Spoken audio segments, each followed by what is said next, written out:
when I was 14 years old, I got in the back of a pickup truck. I was just a kid, and I wanted to come and get a job, make a little bit of money. We grew up very poor. We didn't have much.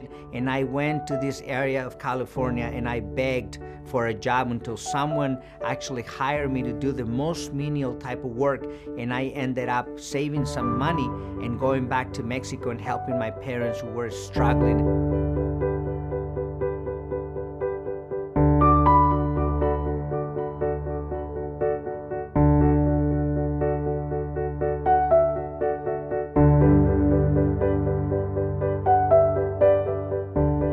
Say that it was probably one of the most formative and magical times in my life. What I remember learning the most, the extraordinary work ethic that they had and the passion, and how thankful, how grateful they were to the United States for giving them a job, for allowing us to put food on the table, even though we were making at the time $3.35 an hour for extraordinarily difficult work, but we were all happy to be there.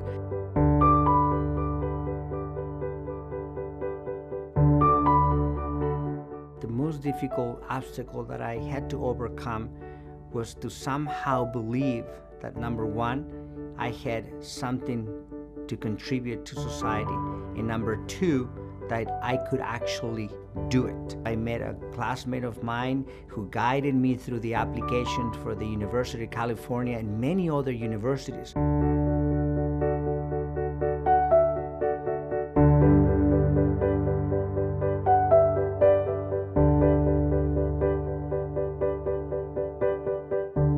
I do anywhere between 200 to 300 brain surgeries a year. I am in my 12th year, so over 2,000, 500 brain surgeries that I have done. And so I always think about it as being over 3,000 times that patients have given me a gift. My greatest accomplishment, it has been very simply being able to connect the laboratory and the operating room as with one bridge that allows us to learn from that patient, that allows us to give them hope. But in return, they give me the strength to keep going every single day.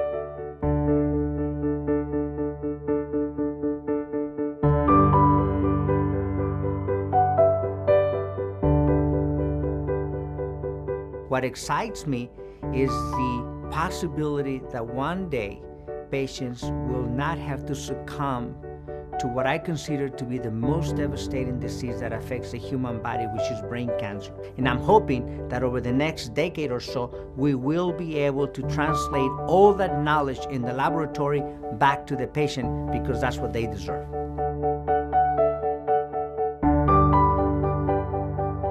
I would say that one of my favorites, as I look back, was actually picking tomatoes. I tell you why, because there were two kinds of tomatoes that I would pick.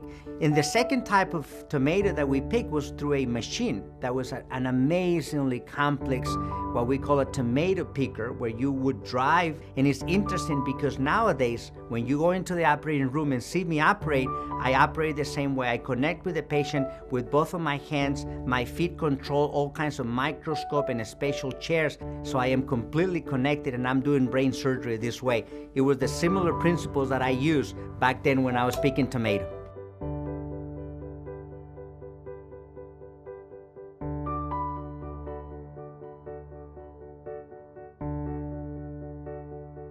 They are amazing people. They are gifted in what they do, the messages, the movies that they made.